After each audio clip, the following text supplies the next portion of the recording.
Are electric cars really as green as we've all been led to believe? Or are they just another example of greenwashing in a shiny high-tech package? Most people argue that the environmental costs of mining for EV car batteries, the manufacturing processes, and the electricity production it takes, all put together, offset the benefits it may provide for the environment. But is that really the case? In this video, we'll break down the facts and myths about EV cars and their environmental impact compared to gasoline cars. Well, first let's look at the environmental impact of electric cars versus gasoline vehicles. And we are starting with the life cycle emissions impact. Gasoline cars emit an average of 4.6 metric tons of CO2 annually, not including production emissions.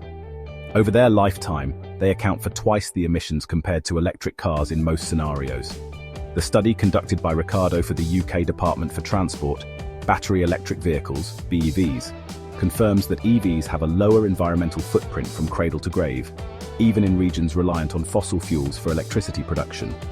According to the studies, EVs over their lifetime can reduce greenhouse gas emissions by approximately 65% compared to gasoline vehicles. This reduction is primarily due to the high efficiency of electric motors and the decarbonization of power grids in electric cars. For ICE, internal combustion engine vehicles, the majority of emissions, over 82%, occur during operation due to fossil fuel combustion while driving. In contrast, while EVs generate higher emissions during manufacturing, mainly due to battery production, they offset these emissions within 15,000 to 20,000 miles of driving, depending on the energy mix of the region. As grids become increasingly reliant on renewables, the life cycle emissions of EVs are projected to decrease even further, with anticipated reductions reaching 76% by 2030. These findings emphasize that, despite challenges in battery production and electricity sourcing, EVs consistently outperform gasoline vehicles in terms of overall emissions throughout the vehicle's lifetime, reinforcing their status as a more sustainable transportation option from cradle to grave. Now that we've covered life cycle emissions, both EV cars and gasoline cars, let's now discuss some of the concerns surrounding battery manufacturing and mining for EVs.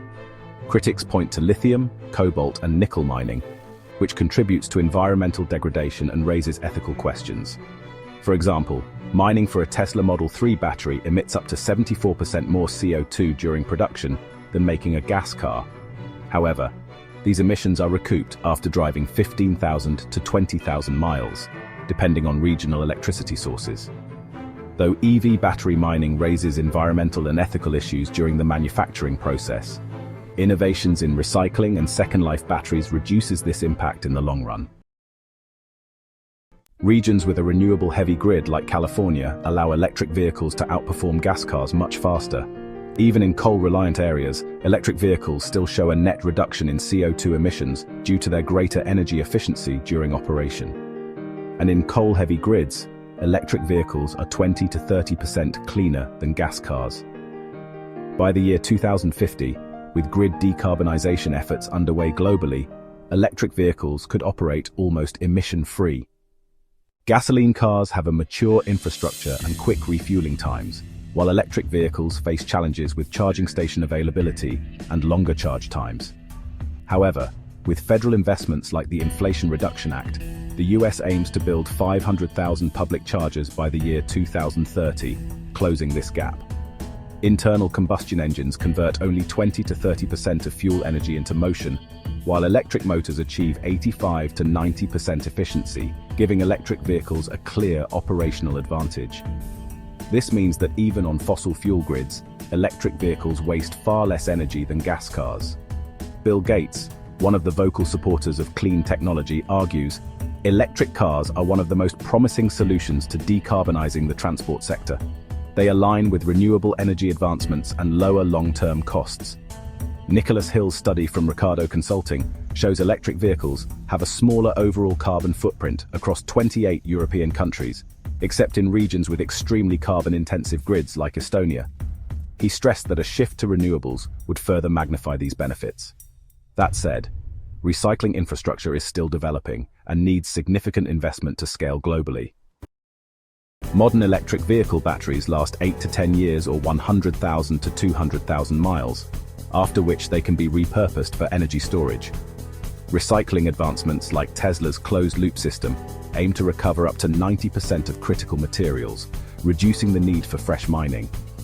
Gasoline cars often end up in landfills, whereas electric vehicle parts, especially the batteries, are increasingly part of a circular economy.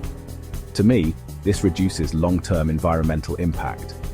With countries like Norway aiming to ban gas car sales by 2025, and US states setting ambitious electric vehicle adoption targets, the shift toward electric is inevitable. Electric vehicle sales are expected to reach 60% globally by the year 2040, further reducing transport emissions. While no car is perfectly green, electric vehicles, for us, represent a step forward in reducing environmental emission impact. So, are electric cars truly greener? Well, in my opinion, based on science and data, the answer is yes. But what do you think? Are we really doing enough to ensure electric vehicles live up to their green promise? Let's hear your thoughts in the comment section. If you find this video to be helpful, I'm sure you would like this other video here, where we'll talk about the legal, ethical, and social impacts of self-driving cars. Be sure to like, share, and subscribe to the channel so you don't miss any of our videos.